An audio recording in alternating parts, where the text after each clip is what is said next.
guys all doing tonight?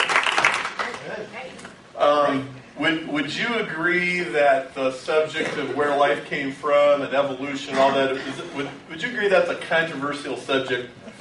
Does this kind of get people riled up a little bit? Yeah.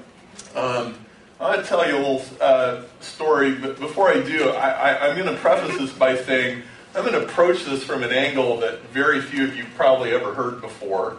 And as the story unfolds, I think you'll see that. But by the time we're done, I think we will have reduced some very big questions to some very simple principles, and I think you'll feel empowered. I think that this war between science and faith is totally a figment of imaginations, actually. But the war doesn't stop until you kind of diffuse the fear and be willing to dive in and see, well, what does science really say? What does the Bible really say? What is faith really all about? What is the relationship between science and faith? And this story starts in China, in southern China, where my brother lived for 4 years, on this bus. And I know that doesn't look like much of a bus, but that's the Chinese version of a bus. And what was going on, I guess you might say, my younger brother was growing up. My younger brother he's a very, very bright, smart, sharp guy, maybe even more than he knows sometimes. He had been to seminary, he had extensive Bible education, but the growing up part was he had got to a point where he was asking questions that he had been afraid to ask, and he was not liking some of the answers that he came up with, and he was really in a process of throwing his Christian faith out the window. Okay? And this had me very rattled. Okay? He and I are both pastors' kids, actually. And I kind of had my meandering path. He had never strayed far from it.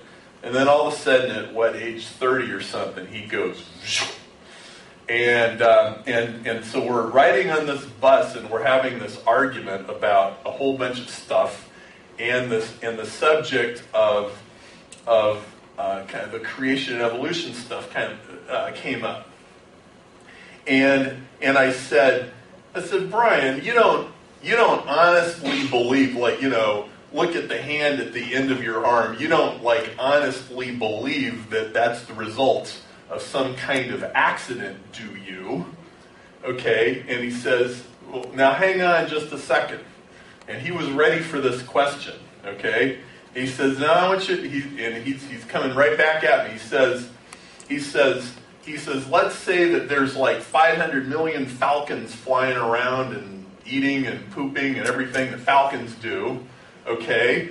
And you got 500 million of them, and you got 500 million years that they're doing all this, and every once in a while, one of them accidentally develops, some new gene or some new muscle, and it can see better, and then it can catch its prey better than all the other falcons, and then it ends up, overcoming all the other ones through natural selection, and then the falcons get a little better, and they get a little better, and they get a little better. And hey, if you got a few billion years, how do you know that can't happen? Okay, and when he asked me that, I knew I didn't really have an answer, and doggone it, he might be right. Now I'm even more rattled, okay? And I should add that this particular topic was one that I've done a lot of different things in my life.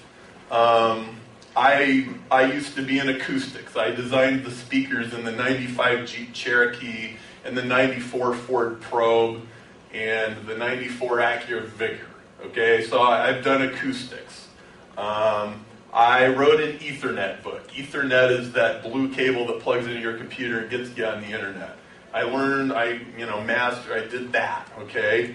I'm a high-priced business consultant. I've done that. I've done a lot of different things. And one of the things that you learn is you go into different fields and like you're going to learn something new and you go into it, you always find that the way you thought things were when you first went into them, and then the way things really are once you really learn it, are often very, very different.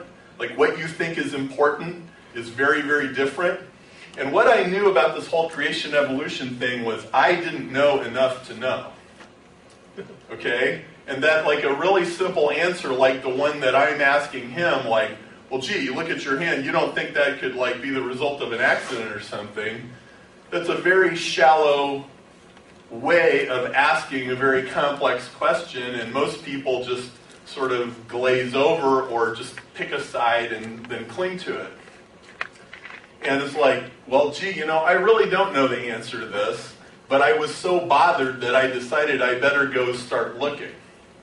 Well, so I start looking, and I go home, and I start buying books, and I start surfing the internet.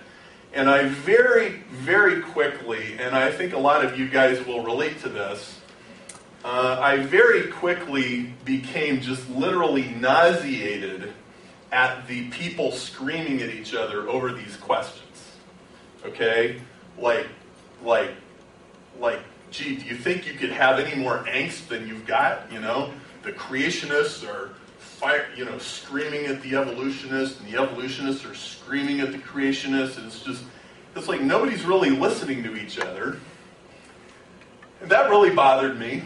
And it was also a sign that maybe, the ones that are yelling the loudest, maybe those are the ones that you should not be listening to if you want to actually learn something.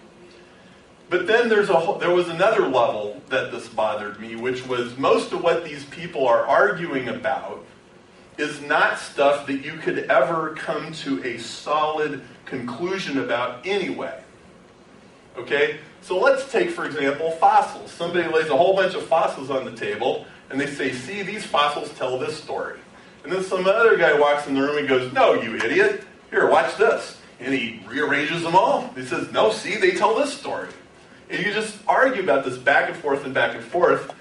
And what bothered me was most of this argument never seemed to get down to any kind of solid core principle of something that you could sink your teeth into. And I have an engineering degree, I've had enough math, I've had enough physics.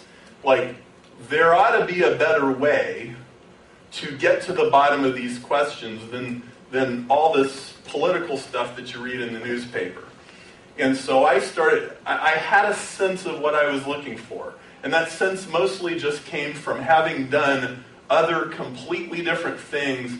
And there was a sort of familiarity to, okay, I start at the beginning and everything's really confusing. But by the time I get to the end, there's a certain way that this ought to feel.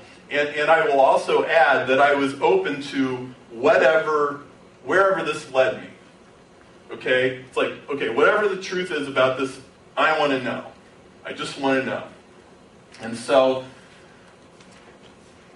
here's what we're going to talk about today. Is life random? This is a major fundamental question. Is evolution random? To whatever extent that evolution may happen. And by the way, I don't look at creation versus evolution as an either-or question. That's one of the things that's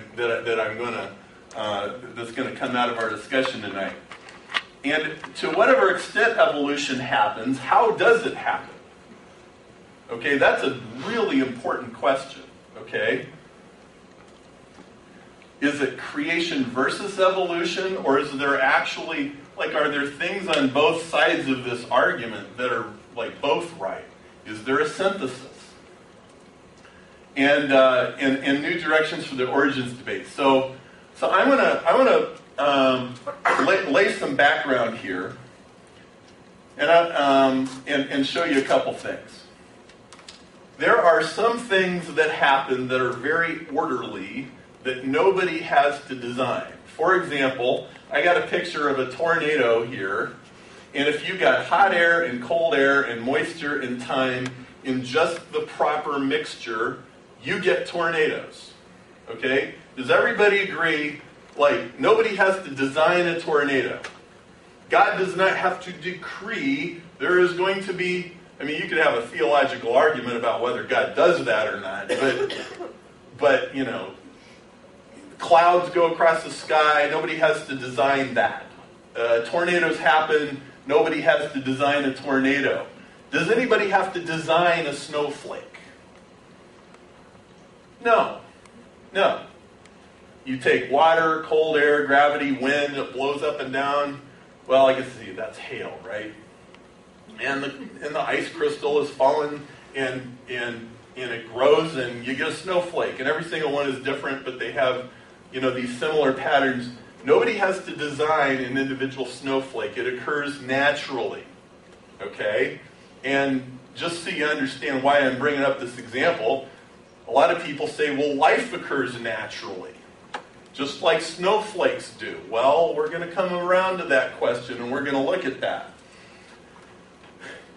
Now, what I just showed is two naturally occurring patterns: a snowflake, a hurricane, a tornado. Now, let's talk about a different kind of thing. Okay, music is designed. Meaning, and when I talk about a design, let me explain what I mean when I use the word design. When I use the word design, I mean there is a plan that comes before the thing is built. There is a plan first, and then the plan is implemented. Okay? Now on the left, I got a sheet of music. Okay? That's a symbolic representation of the music, which is not the same as what you hear when a band is playing. But it's the same music. You understand what I'm saying? Or I could take a book, okay, and I could read out of the book. And the words that I say are the same as the words on the page, but they're actually a completely different form. One is ink on a piece of paper, the other one is a sound, but in either case you have to interpret it in order for it to have meaning, okay? Microsoft Windows. On that CD is actually just a bunch of ones and zeros, but when you decode the ones and zeros, you get a screen, and it looks like what you see on the right. So you have a symbolic representation of the program, that's on the left. Then you have the implementation of the program, that's on the right.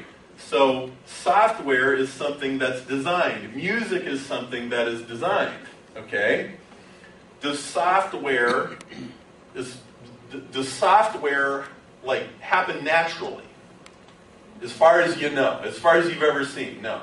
Does music, you know, like with chords and quarter notes and eighth notes and time signatures, does music happen naturally? Not as far as we know, okay? And so I want to illustrate a distinction here between a pattern and information.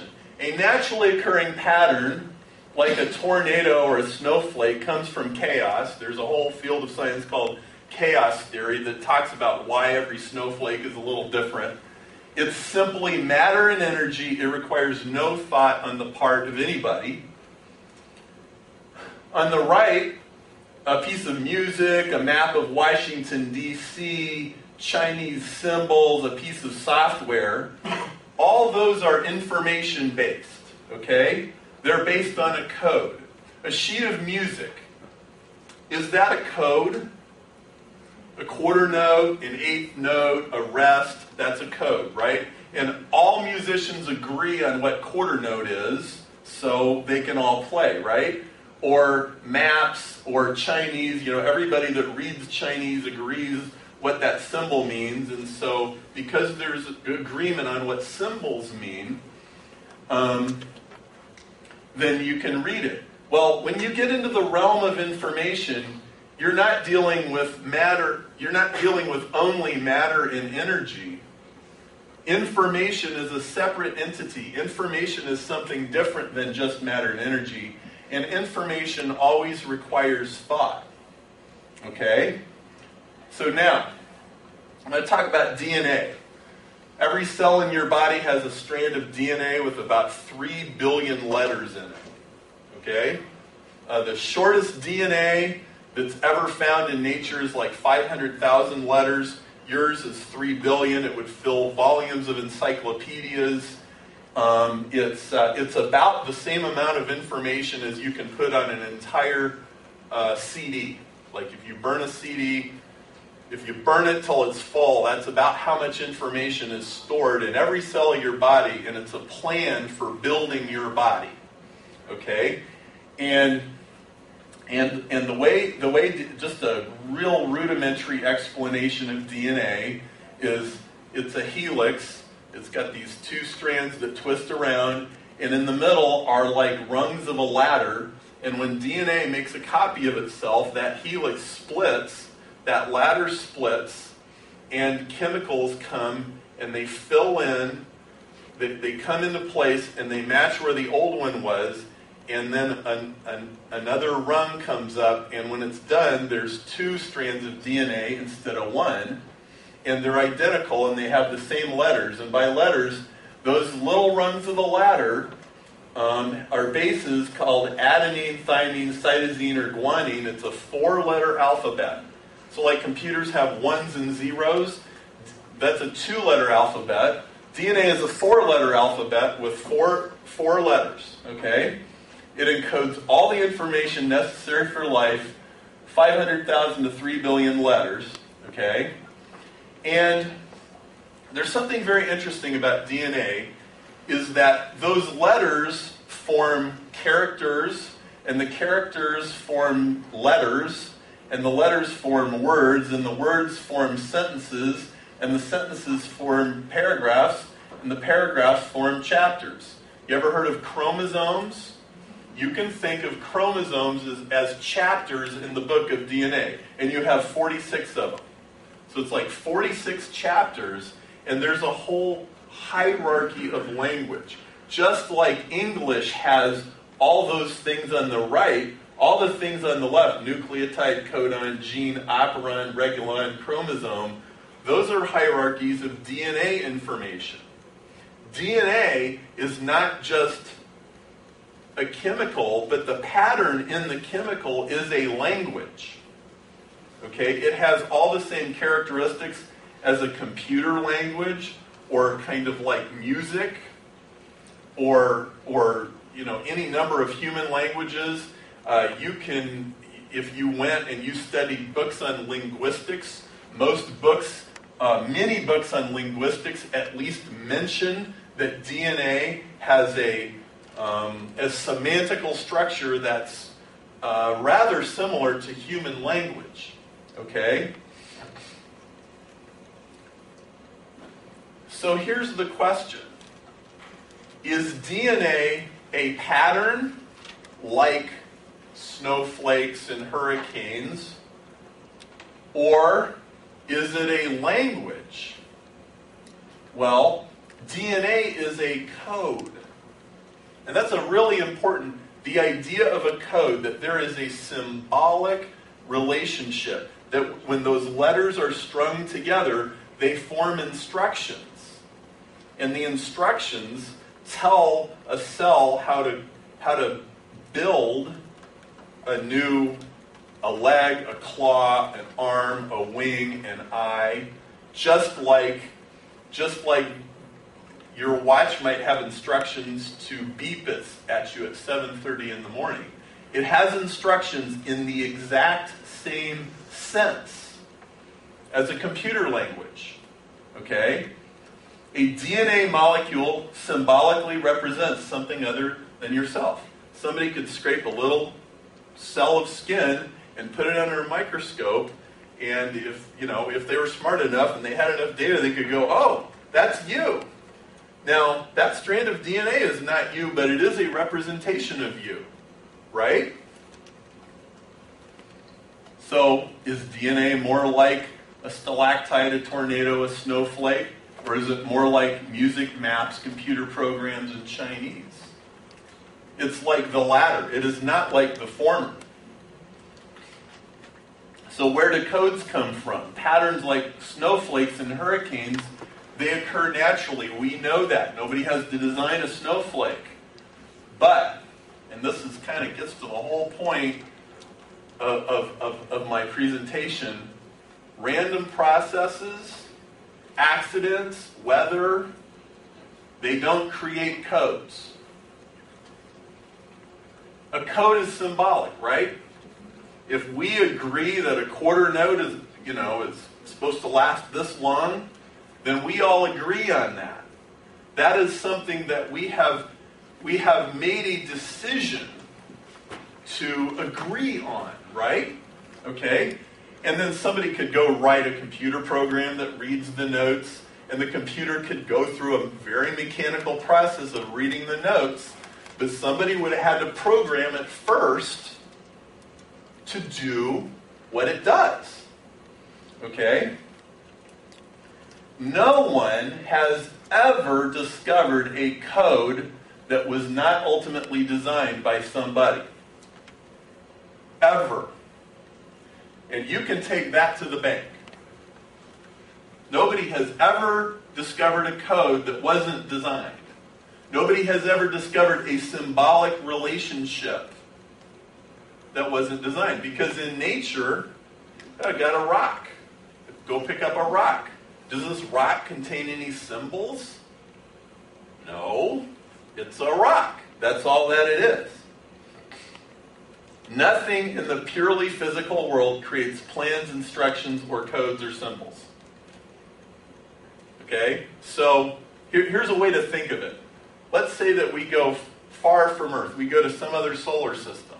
Or we go to some planet very far from Earth, okay? You will not find any codes anywhere. Unless some form of life exists there that we don't know about, there's no codes, there's no symbols. If there's rocks, there's rocks. If there's molecules, there's molecules. If there's asteroids, there are asteroids. But there's no symbolic representation of anything. Because to have a symbolic representation, you have to have a mental process. Somebody has to make a decision. They have to make a choice. Can you derive quarter notes from the laws of physics? Could you open a physics book and say, here, show me where quarter notes come from? No. Quarter notes are something that people agreed on. It's a convention. You can't derive the English language, A, B, C, D, E, F, G. You can't get that from the laws of physics. Laws of physics says, hey, you throw a rock up in the air and gravity pulls it back down. It doesn't explain where letters and symbols and ideas come from. That there's this infinite chasm between the physical world and the world of ideas, and DNA contains ideas. It clearly does. Go look it up in the dictionary. It's a code. This guy here in the picture, his name is Norbert Wiener. He was a mathematician at MIT. His heyday was in the 50s and 60s. He helped create many of the concepts, like if you have a cruise control in your car, he had a lot to do with figuring out all the math that would cause a cruise control to be accurate or to get a guided missile where it needs to go. He's one of the pioneers in the information age that we live in now and take for granted. And he said something very interesting. He said, information is information. It is not matter or energy. No materialism that does not admit this can survive the present day. What he's saying is, there's not, like, usually when you talk about the universe or what you talk about, there's matter and there's energy, right? Rocks and molecules and stuff, and then there's energy like sunlight. But what Norbert Wiener is saying, there's a third entity, is information is an entity, and it's separate from either of those two. And you can't get information from matter and energy. It's a separate thing. He said this about 50 years ago. So, what this brings me to is a very, very simple argument, and this is what it is. Number one, DNA is a code. Go look it up in a dictionary. It's a code. 2, all codes that we know the origin of are designed. Therefore, DNA is designed.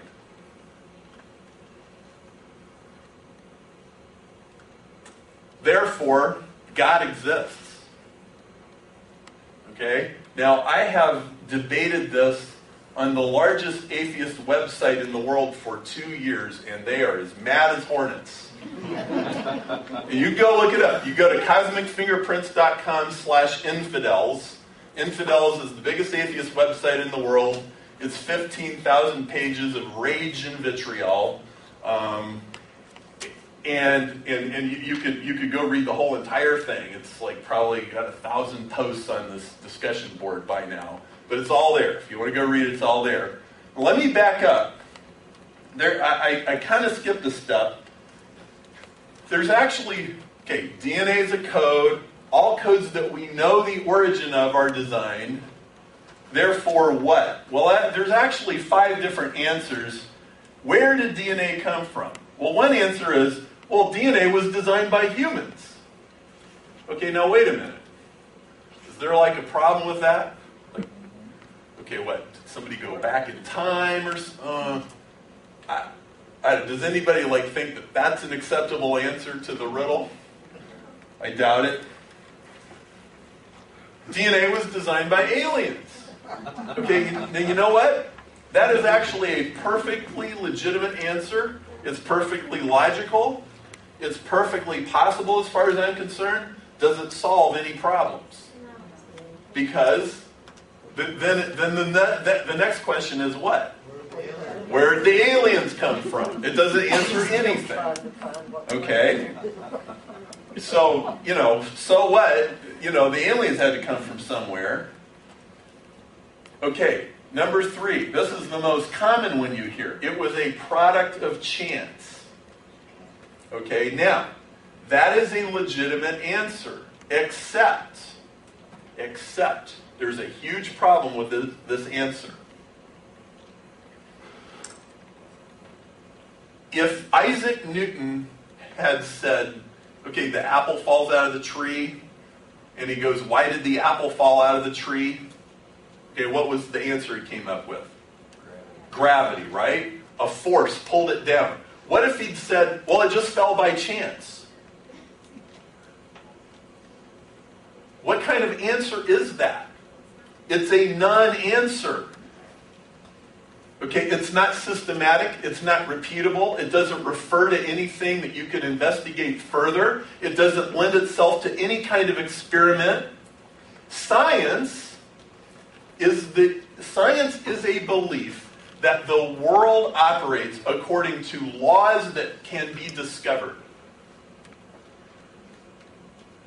Okay, why do the asteroids stay where they're supposed to stay instead of flying off somewhere? There's a reason. Really smart people can go figure out why. Okay? Why does water flow downhill? There's a reason. A systematic explanation. Okay? Now, before I go further with this, something I want you to think about is, I'll just give you, I'll give this to you and you can go think about it. The only reason that we have science in the first place is because back in the Middle Ages, people believed that God created an orderly world and they wanted to figure out what made it tick. That the beginnings of science were born out of a belief that God made a predictable, systematic world, not a product of chance world. Okay? Fourth explanation for where does information come from? Where does the genetic code come from? How did it come to be that DNA has 4 letters, not 5, not 6, not 2, not 3? It could have. It very well could have. But it has 4. And it follows a very specific set of rules. The rules are not derivable by the laws of physics unless you say, okay, there's an undiscovered law of physics that creates information. Well, if you go to that answer, you can't go any further until you discover a naturally occurring code. And when somebody discovers a code that nobody designed, then they can investigate what's this law of physics. But since nobody's ever seen a code that wasn't designed, number 4 gets you nowhere. And the only thing left is number 5. It was designed. Okay, now why is 5 a helpful answer? Because if you assume it's designed, then you can also assume that if there's something you don't understand, there must be a good reason for it anyway. Okay, like your blood cells, they're curved this way on top and they're curved inward on the bottom, right? Some of you guys know that. Now who knows why blood cells have that curvature? Somebody can tell me why? There's a pretty simple answer.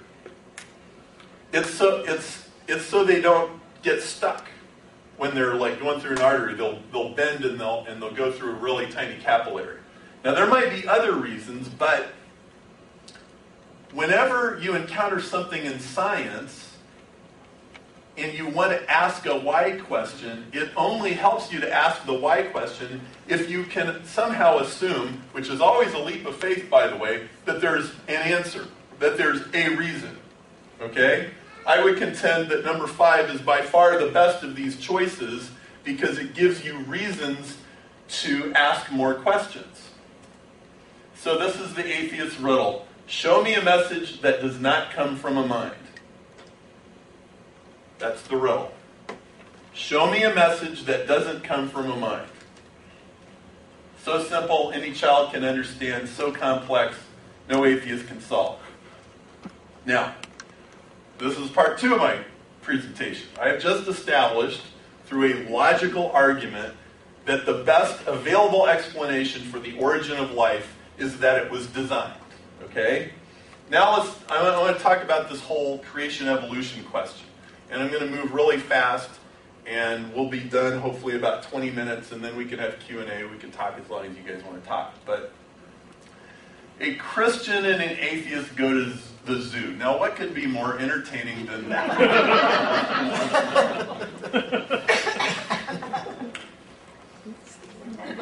I mean, that is a zoo. You don't even need animals. Now, everybody gets all uppity about is your daddy, who's your daddy? Is your daddy an ape? Is your mama a baboon? And all this kind of stuff. People get really uppity about that question. So let's ask the question in a less uppity way. Did the antelope evolve into the giraffe? Or could an antelope have evolved into giraffe? Now, is that an okay question to ask? Would anybody in this room be really, really bothered and distraught if you figured out that antelopes turned into giraffes years and years ago and they grew a longer neck? Would that break your heart or crush your faith? Would that be okay? I figured it's okay. Okay, if you want to talk about men and baboons and stuff, then let's set that aside. But see, I think this is a really good question. Okay, and I don't care if maybe the antelope was a camel. I don't care. But the question is, if the neck needed to get longer, was there a way for that to happen? Is that a good question? I think it's a good question. Now, again, if you line up a bunch of fossils, you come up with a story. Somebody says, yes, it did. No, it didn't. Yes, it did. No, it didn't. But you don't have an explanation. It's I'm an engineer. I want to know, how did the neck get longer? How did it get all the extra vertebrae? Giraffes have these valves in their neck where, their head goes down and they drink water and it keeps the blood from all rushing into their brain. There's a lot of complicated stuff going on in a giraffe neck. Where did it all come from, right? I don't know. Just saying, well, it just happened. Well, it had to. See, the trees were taller and the giraffes were starving, and then there was a mutation, and the mutation caused the neck to be longer, and then the longer neck ones survived and the other ones died. See, that's a story, but it's not an explanation because it doesn't explain how the neck got all its parts. Okay? And so you have to reduce the question to first principles. So, Now, in the world of Darwinism, the normal explanation is random mutation of DNA, meaning, these animals have these strands of DNA, and little by little, the letters get switched around, and little mistakes and copying errors happen. And most of the time, the copying errors are bad, but some of the time they're good, and then the good ones outlast the bad ones, and evolution moves forward. And all you need, random mutation, natural selection, time, it's all you need. And that's the party line. That's what they say, and that's what's defended. But my question as an engineer is, okay, is this really true? Okay? Is this really true? Now, I mentioned that I had written an Ethernet book. About all, how ones and zeros get from this computer to this computer, basically, okay? And all these packets of information. And when I was investigating this, remember I was like, okay, I want something I can sink my teeth into, not just these people arguing with each other all the time. And just one day, I had a major epiphany. It was like, ding-a-ling-a-ling-a-ling-a-ling. You know how that happens sometimes, a big light bulb over your head? I discovered that all of the communication theory, all of the math, all of the conceptual ideas that are used in computer networking also apply to the information in DNA. Okay? Everything that has to do with how your email gets, from here to your friend in South Africa, everything that has to do with that also relates to how DNA is decoded and copied, because it's the same process. It's a process of copying and encoding and decoding information. Opening your email, turning a strand of DNA into a new cell. On a mathematical level, it's the same thing. It's the same. Okay? This is rigorous. This is something you can sink your teeth into. And so here's what I found. And now I want to go to a business example, and this will make sense when I get done explaining it. Another book that I wrote is a book on Google advertising. That is the consulting that I do. And if you look, somebody types in Red Wagon and searches on Google, you see those little ads on the right side? Okay? Those ads are Google ads, and Google ads compete with each other in a Darwinian fashion.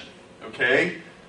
The ones that get clicked on move up, and the ones that don't get clicked on move down and die. Okay? It's natural selection. It's Darwinian, survival of the fittest, okay? And people spend $10 billion a year placing these ads, and these ads competing with each other. So this is the kind of consulting that I do. Well, I want to show you something really interesting. These are two different ads. What's the difference between the ad on the left and the ad on the right? Easy and fast. Easy versus fast. It's that third line in the ad, easy personal protection training, fast personal protection training. Is there any other difference between those two ads? Yeah, one's higher. I lined up my PowerPoint slide wrong. They're exactly the same except for that one word. Do you think that word makes a difference? Yeah. Yes. Any guess how much difference it makes? A lot. One gets 0.8%, the other one gets 1.3%. The one on the right is actually about 50% better than the one on the left. Because it's fast. Well, it's because people who type that word, people who go looking for this happen to like fast better than easy. Okay? And you could never usually guess what people really want until you try it. Okay? But as you can see, this little blob of text makes a huge difference of one word. Okay? And so the one on the right, over time, will get 50% more clicks for the same amount of money. The advertiser actually gets to spend less money on every click. Well, I want to show you something. I hired a programmer, and I had him write this random mutation generator, and what it would do is it would randomly change the letters. It would do what the Darwinian version of evolution says is the process that makes DNA evolve. And if you go to randommutation.com, you can play with it. It's online. It's 24/7. If you wake up at night, you can't sleep. You go to this website and you can enter things. And what happens? So you put text in this and you mutate it. So you start out with something that looks like this, and then you do one mutation. Do you see the mutation? Yeah. Easy protection. The I turned into a 0. And then after 5 mutations, there's more stuff that gets screwed up. Okay?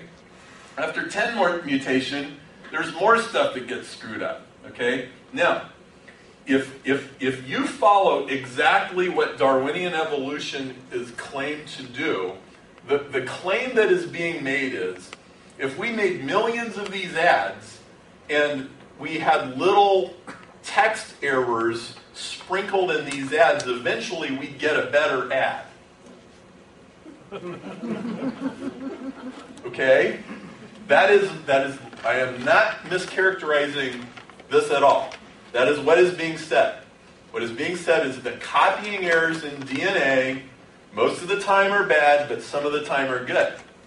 Now, what I would encourage you to do is try it for yourself. Go to randommutation.com and take any kind of text that you can come up with and see if you can ever make it significantly better. Now, maybe you could make it a little bit better. Like, if there was one letter that was off, you could accidentally substitute the wrong letter for the right letter and just get lucky and make it right. But what you will find is you can never get it to say something substantially different, because you cannot rewrite a sentence one letter at a time. Let me repeat that. You cannot rewrite a sentence, much less a paragraph, a page, or a set of encyclopedias, one letter at a time. Why? Because language is so specific. It has words and paragraphs and grammar and syntax, and you always have to follow the rules of the code. And believe me, there's a lot more complicated rules in DNA than just that it has 4 letters. Right? Just like in English. 26 letters doesn't mean you can just have a random mutation generator write you a Shakespeare book. It can't be done. And so what happens, by the time this ad has 50 mutations, you can't even read it anymore. Okay? And one of the things that I discovered in communication theory, in the world of communications, if we're sending ones and zeros across the internet, noise and mutation is the same thing. You want to see random mutation? Turn your TV to channel 69 with no antenna, or some channel with no station. That's what it looks like. Okay, and so as a communication engineer, I would frame the question: how much of that do you add to a signal to make it better? None. Noise is always bad. Noise always destroys a signal. Noise always destroys information. Like, if let's say that you record a TV show from a TV station that's 50 miles away and it's all snowy, you can kind of see it, but the signal's really loud. Take that videotape. You can't take the noise out once it's in. It's an irreversible process. And in the mathematics of this is called information entropy. And entropy is a term from thermodynamics. You know how you toast your toast and it's hot and you put it on the counter and it gets cold? Does it always get cold? Does it ever get warmer? No. Adding noise to a signal is just like that. Adding noise to a signal does not make the signal better any more often than your toast gets hotter when you take it out of the toaster, for pretty much the exact same reasons. There is no possible way.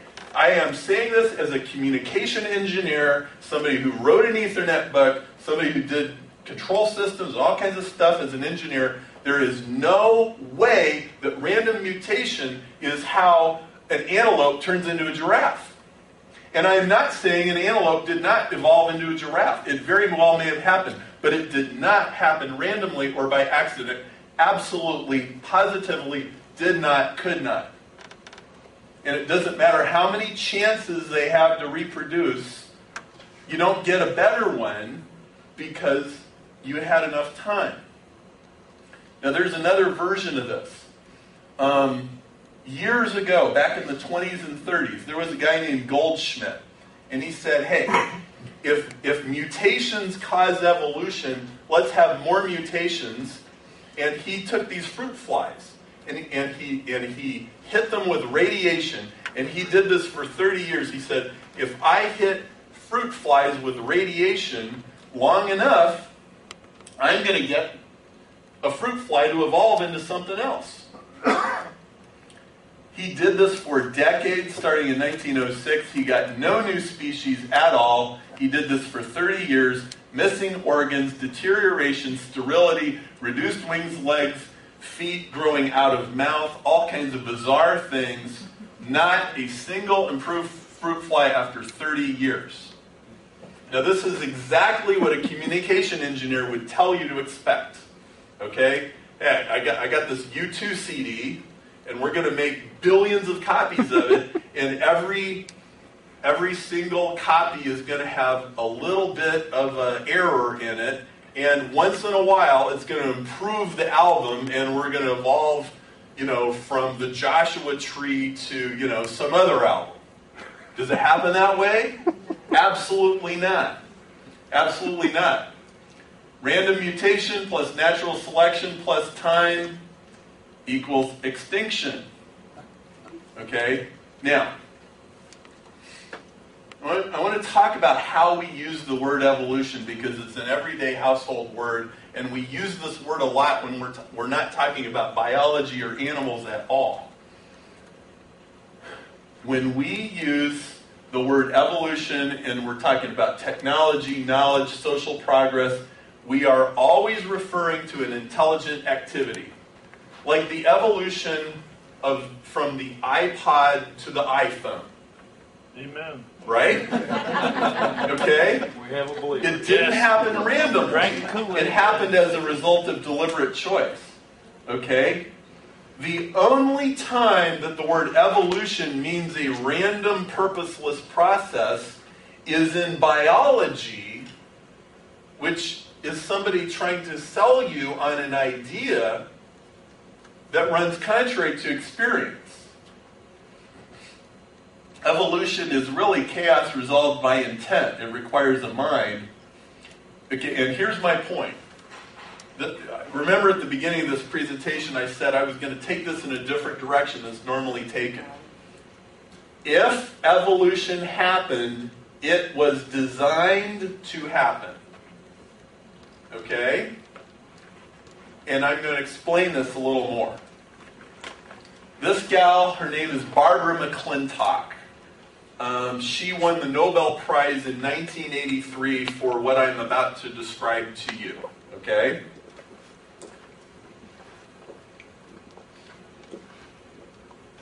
She was at Cornell, and way back, 1944 is before DNA was even discovered. DNA was discovered in like 1953, I think. They didn't totally understand DNA, but they did understand something about chromosomes. And Barbara McClintock did very meticulous research on corn maze, and here's what she would do. See, with these ears of corn, you can see the different colors of the corn, of every individual piece of corn. She could look at the patterns in the corn and she could discern what was going on with the chromosomes, and what she would do is she would breed corn, but she would damage the chromosomes. And she did this laborious experimentation for many, many years, and she figured out, what she figured out was that you have a strand of DNA, which is sort of like a CD that's full of information, and what DNA would do is if some of it was damaged, there was a repair mechanism that would find the damaged part, it would take it out, it would go find another part that it thought was as close to suitable as possible, and it would splice it in. Sort of like if you had a book and there was holes in the pages and there was missing words and stuff, that you could make an educated guess of what was supposed to be there, and if the damage wasn't too bad, a person who read it might not know that that it had been damaged. Maybe not too different than people that study ancient scrolls and they got holes in them and stuff like that. DNA does the same thing when it's damaged. The same thing. It's absolutely remarkable. Nobody believed her. They're like, you're crazy. 1944, when was the Nobel Prize? 1983. It literally took her 30 plus years to sell her colleagues on the idea that DNA was that smart. The chromosomes of patterns appear in the corn. The damaged chromosomes repair themselves. And this was called transposition. DNA would splice itself and repair itself. Now, I want to show you something else. This is a Barbara McClintock stamp. National Medal of Science, MacArthur Foundation, Wolf Prize in Medicine, National Women's Hall of Fame, Nobel Prize for Physiology and Medicine. She was way ahead of her time. Okay? Now, what she really discovered was that DNA is intelligent. It's like a computer program that knows how to repair itself. Now, I want to take it a step further. This guy, James Shapiro, he's current. He's still writing books and publishing papers. He's a very active guy. Now here's what he discovered.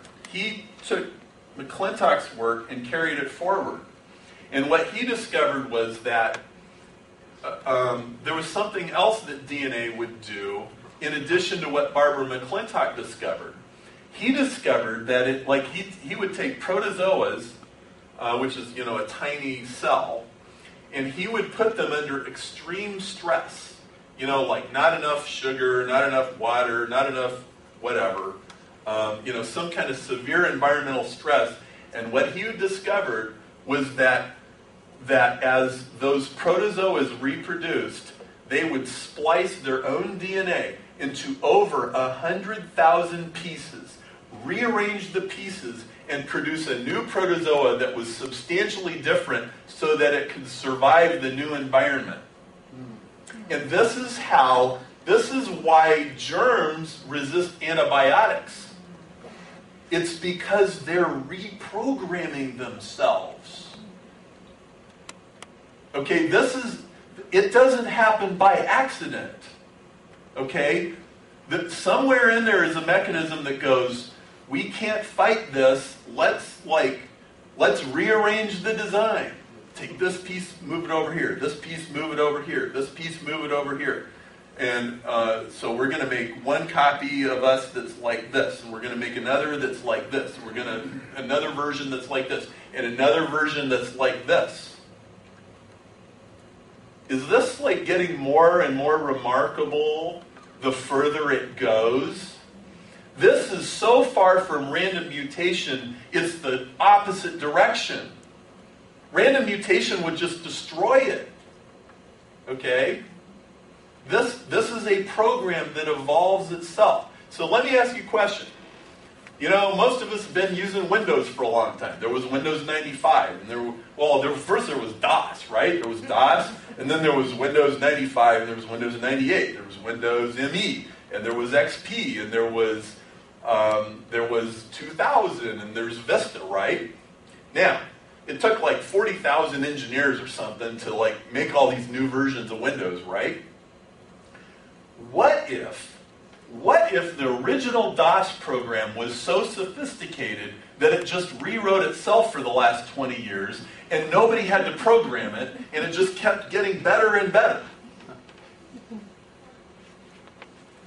We wouldn't have Vista. We wouldn't have Vista. I mean, what if it could do that?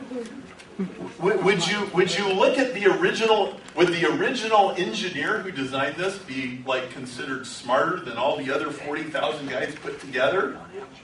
Absolutely. So here's what I'm saying. You can look at all the fossils and all this kind of stuff, and people argue about this stuff. Creation versus evolution and everything. Okay, fine. But wait. It's not a random evolution is not a random process. It's an engineered process. Okay? Can the protozoa reconfigures itself into a considerably different kind of protozoa. Can it turn into a human? I don't know. But if it can, the ability was designed in, and it's a heck of a lot more of an impressive design than anything humans have ever done. Because Microsoft still has 40,000 people on the payroll. I'm sure Bill Gates would love to get rid of all those people and just have the thing. What if it could rewrite itself and the next version of Windows could just, happen all by itself? What if you didn't need antivirus software, the thing that would just automatically adapt and go, oh, we got a new virus here, so that could be a whole conversation about how your immune system works, because that's what it does. When your immune system learns to fight off a new disease, it does it by splicing DNA into a whole bunch of pieces and passing the new information on to the next cells and the next cells and the next cells. And so that's what Shapiro discovered. He said DNA, it's not like a CD full of data. It's like an operating system that cleans up files and maintains things. It's absolutely remarkable. Evolution is an engineered process. Living things, at least to some extent, as seen in the laboratory, living things are designed to evolve. Now, science, definition of science, the observation, identification, description, experimental investigation, theoretical explanation of phenomena. Okay? Now, if we say evolution happens randomly, that's not science, because you can't reproduce it. You can't investigate it. You just have a story, oh, here's what happened. You can't make it happen over again. You don't understand how the giraffe neck got to be the way it is. You just have here's the way it is. Just accept it. But see, if evolution is an engineered process, now you have a way of taking apart this process. How did a giraffe neck really get to be what it is?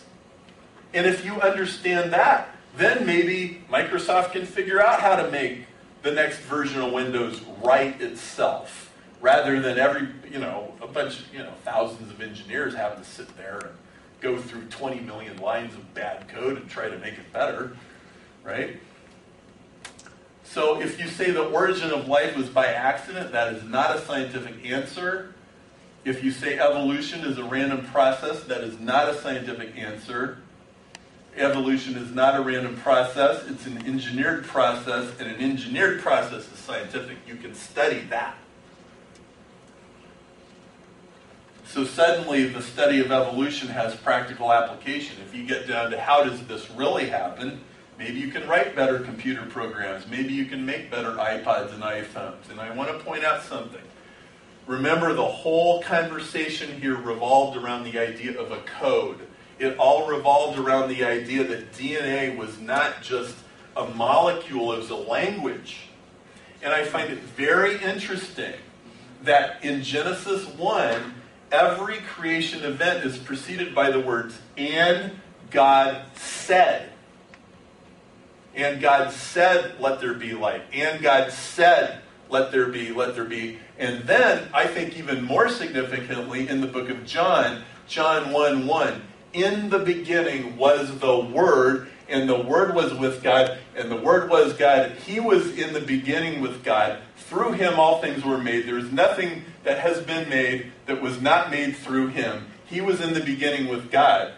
That God and the Trinity, that Jesus as the expression of the Trinity is language. That language is the basis of all creative acts. That for a new baby to be born, for a new cell to divide, it's a process of communication. That communication and language is the metaphor that unlocks the mystery of life. And that is what I have for you today. I am done. We can take questions after.